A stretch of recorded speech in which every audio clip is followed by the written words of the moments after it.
In 1897 legislative session in North Carolina, there was a proposed bill for women's suffrage, and it was referred to the Committee on Insane Asylums. And so that was the initial, North Carolina's initial response to women's suffrage. Of course, the North Carolina did not ratify the 19th Amendment until 1971. 51 years after it had already been in the Constitution. So North Carolina was very slow to come around to the women's suffrage in general.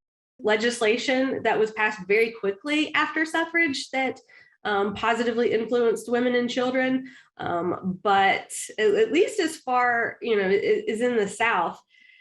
Even before the 19th Amendment, you had full suffrage in Western states and limited suffrage in other states, but pretty much no women's suffrage in the South at all. And so I think there was a bit of a steeper hill to climb as far as women's representation in this area. Black women, print literature. Charlotte Hawkins Brown, again, was president of the Women's Club Federation, and they organized a kind of stealth campaign under the radar. The registrars, so women's suffrage passes in August, the elections in November, the registration books are open only 4 Saturdays in October, and all the women in the state who want to vote have to be registered, white and Black. So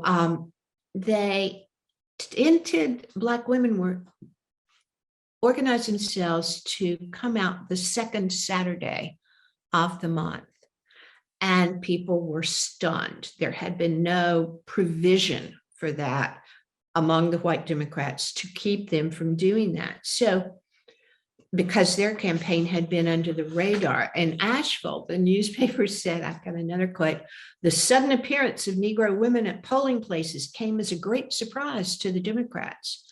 And the Greensboro Daily News said, "Saturday was the first day the colored women of Greensboro shown any inclination to register. Great was the increase." So they were taking the literacy test. They were lining up in unsegregated lines with the white women. So the Democratic Party issued instructions to keep them from voting, to keep them from registering, and said, okay, put them in segregated lines, take the white women first, amp up the literacy test for the Black women. You only have to give the literacy test to the Black women and make it take a long time. So that's what happened.